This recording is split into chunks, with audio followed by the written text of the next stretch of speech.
It's my privilege to be here today. It's really a nice event. I go to an event like this in Bedford. They host one every year annually, and I hope we can make this an annual event. It's a real opportunity for us, myself, and Cree, and other legislators to come back to the district, have conversation, and learn what we've done and how it affects you and how it can benefit you going forward. I did serve on Botetourt County Board of Supervisors for 16 years. And I'd like to correct one thing. I served my first 3 years as chairman. I sat my first meeting as chairman. I served for about five times as chairman there. And it was a real pleasure. Local government was such a great experience. And that's where things really get done. And Creed's correct. What's happened in Washington is trickled down to Washington, down to Richmond. And I don't like partisan politics. You know, I went into Bill Wilson's office when I was campaigning in Covington and introduced myself. And I knew Bill had worked on Route 220. And that was a campaign platform of mine to improve Route 220. And I knew Bill was a Democrat and I was running as a Republican. But I wanted the relationship, I wanted to be able to work together, and I think we've done that very well. And it served this community and Botetourt and Allegheny Highlands very well. And Cree, myself, Bill, a delegation of individuals from Highland County, from Allegheny County, the town of the city of Clifton Forge, and the city of Covington, I'll get that correct.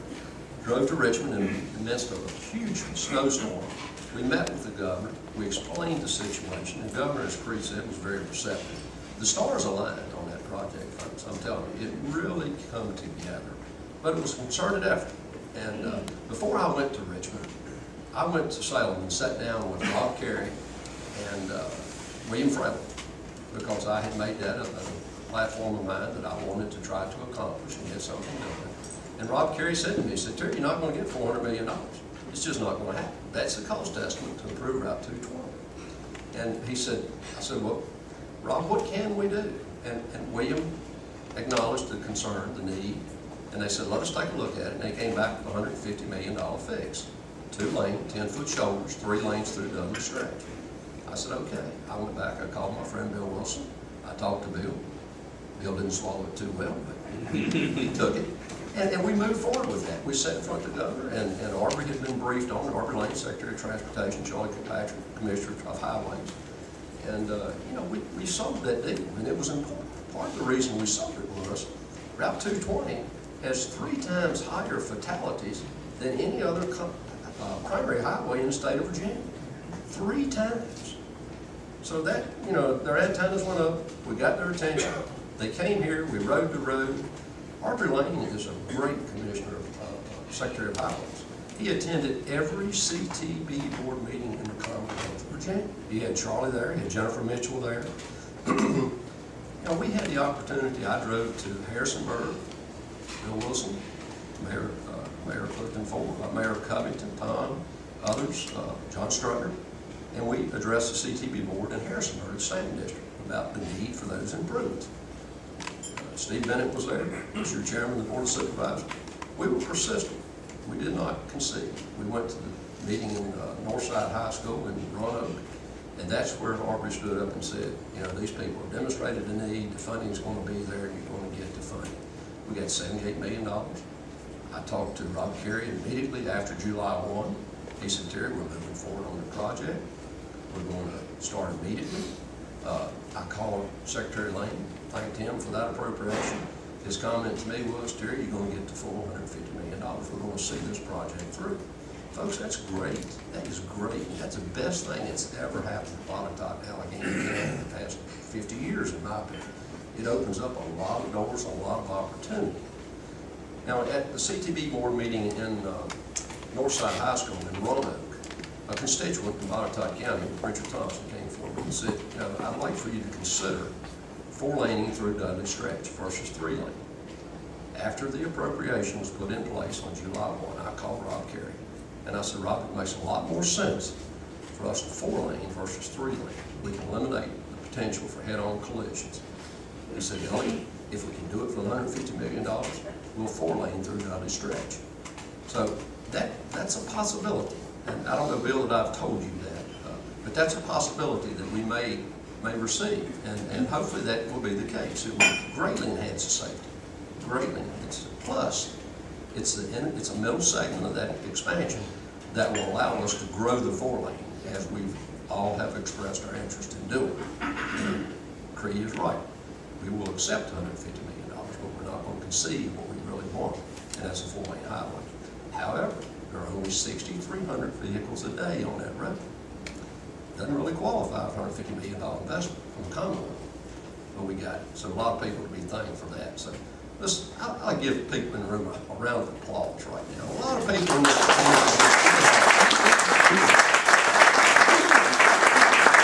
board supervisors, your city councils, other members, taking time off their busy schedules, travel to Richmond, set in meetings, phone calls, done a lot of things on your behalf, and they deserve that acknowledgement.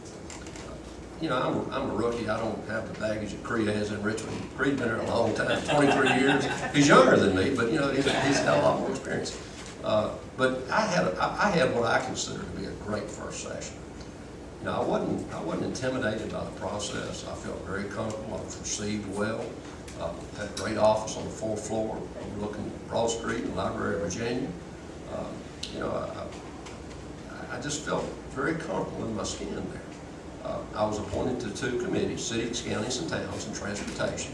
Transportation, I sat on 2 subcommittees. Cities, counties, and towns, I sat on 1. One of the committees in transportation was appropriations and CTV, which gave me a lot of opportunity to talk to people about what our needs are in this area.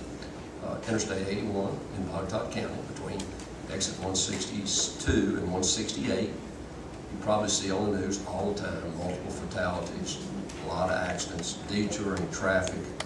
We did get $3 million placed in the budget this year through CTV to study that situation. Hopefully that will get addressed. Exit 21, I think we got some money through CTV, $800,000 or so, to study that situation. That's something we're not going to concede. We're not going to let up on. We're going to get that issue, and I hope my friend Cree worked with me there to get that issue addressed, to improve the safety of those school children at that intersection and the volume of traffic there. So that's something that we'll be working on. I only carried 2 bills this year. I called Johnny Strucker, asking him, did the county have legislative priorities? They did not. Botetourt County didn't have any legislative priorities. Bedford County had 2. They had 4, actually. I carried 2. One I got passed, the other I consolidated with another delegate. We got $500,000 of funds appropriated to study dam safety and downstream protection, which I think is huge. It's significant. The burden of liabilities fall back to the landowners, and a lot of these subdivisions that have been developed over the course of time have lakes for recreation or just aesthetics, and now the responsibility of making sure those facilities are maintained and cared for fall back to those property owners, and it's huge for these people. So we're going to study that with some new climatological data, see if we can reduce that impact and lower those costs back to the constituent. Another little situation we dealt with, Jennifer Mitchell from Department of Rail and Transportation, and I think this is far greater than anyone can even fathom for the future of the Allegheny Highlands, is the relocation of the train station in Clifton Forge. Darlene Burcham and the Mayor Brinkley have done a great job in Clifton Forge. I mean, Clifton Forge it's been revitalized, it's a nice community, it's got good restaurants, it's got good storefronts. But that line, Cardinal Line from Amtrak that goes west to St. Louis stops in Clifton Forge. And you know, we need daily service there.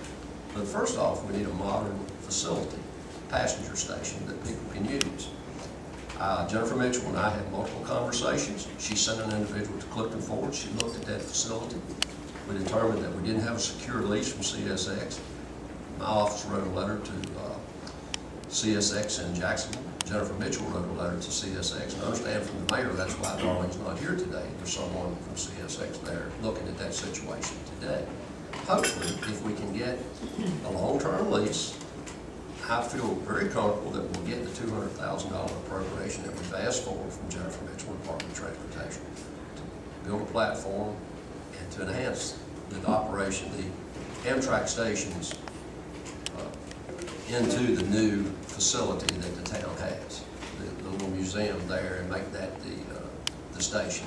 And I think I sent a letter to Jennifer Mitchell with a 75-mile radius of Clifton Forge, and it's amazing how far that reaches out and what communities that station could serve. And if we can get Route 220 improved, we get a greater potential for volume of traffic, we get that station being used, and we can begin to do things. But economic development, I had Martin Briley from Virginia Economic Development in my office. I had Maurice Young, Secretary of Trade and Commerce, in my office. I have served 16 years in Botetourt. I've seen us entertain multiple entities, businesses, respectively. And I've seen them come in, visit, and leave. And we're challenged. We are greatly challenged, folks. And I don't know how we're going to overcome it. Fairfax County has 7 delegates. Virginia Beach has 5 delegates. I'm 1 delegate, and I have 3 counties. I have all of Allegheny, the greater part of Botetourt, and over into Bedford. My friend Tag Gleason in Fairfax told me, he said, Terry, I can walk from one side of my district to the other in 15 minutes. I can drive 75 miles an hour, and it takes me 2 hours to get from one side of mine. And I've got a huge mountain between us, which is a socioeconomic and political barrier. It's really challenging. But I do think it's important that the representation for the Allegheny Highlands and Botetourt be on the west side of the Blue Ridge. I campaigned on that. I said geography is important. And I really think it is important. I think that I have friends here, I can get here, I'll come when you need me, and we can make a difference. But we have challenges. Economic development, Botetourt is entertaining the prospect now. They want concessions. I was on the phone last week with Maurice Young, Secretary of Trade and Commerce. He was out of the country when I called his office. He called me back that evening. I asked him to ante up more money. Maurice, we need this business. I've been telling people in Richmond we need to spread the growth out the Commonwealth. We've condensed the growth in Fairfax, Richmond, and Tidewater. That's where it's at, the Golden Crescent, every bit of it. As I said, Virginia Beach has 5 delegates, Fairfax has 7. We all represent 83,000 people. There's 8.3 million in the Commonwealth. I bet there are not 12 delegates from where I sit to Wise County, total. But beyond that, I've realized the Tobacco Commission money on the south side of Virginia started with $1 billion. They now have, and I don't know, this is wrong, about $379 million, I think, at their exposure. They gave Liberty University $20 million to go to medical school. I don't have a problem with that. I mean, if that's what they want to do with their money, I don't have a problem with it. Where do I go to get $10 million to give an industry that wants to locate in Allegheny Highlands or Botetourt or Bedford? I've got to go to Richmond. I've got to go to the Governor's Opportunity Fund. Free knows this to be correct. We've got to correct that. We've got to correct that. We've got to get on an even playing ground. You know, they've got the population in Northern Virginia, Tidewater, Richmond, they've got the infrastructure, they've got the port. And the port's huge. That's all I heard when I was in Botetourt County. The port, the port, the port. I don't want a port. I want businesses for our students and our residents. I want opportunity, and I want equal opportunity, and I want fair opportunity. And I will say, Maurice acknowledged my concerns.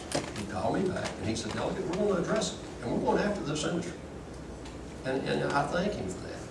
But you know, I've seen too many turn away. I've seen too many choose somewhere else, and it's because of concessions. What can you do for me? I mean, these industries hired people to solicit this compensation for them. You know, they want the land, they want tax incentives, they want anything they can get. And it's a wise business decision, but it puts us at a great disadvantage. I don't understand how Southside Virginia could not be flourishing with business. $379 million. And Southside Virginia is impoverished. Give us that money. Let me have more use of that money. Give me $100 million. We'll get some business. Those are our challenges. You know, I'm a bipartisan person. I don't care if you're Republican or Democrat. I want to get the job done. Let's get the job done. Let's do what's in the best interest of the people of the Commonwealth. And that's tough to do in Richmond. I didn't realize that tough. In Botetourt County, I had 5 board members. I had to persuade 2 more to get something done. Bennett doesn't know how lucky he's got it. You know, I've got to convince 50 more in Richmond, in the House, to vote with me to get something done. Then we got to send it over to the Senate. Those guys fight. They fight bare knuckles over there. It's tough. We won't go down the road. But it's tough, you know, but I am pleased. I thank you for supporting me, if you did. I look forward to the next session. We're going back on the 18th and the 19th to debate Medicaid. I won't deny there are needs there. I think we can never, none of us can say that there are not needs. Elderly and people need health care. We've got to provide it. There's got to be some reform of Medicaid to address the needs going forward. I will say this, I've said it in the past, I've said it at the table, and I know you challenge me on it. There are people who need help, and there are people who need to help themselves.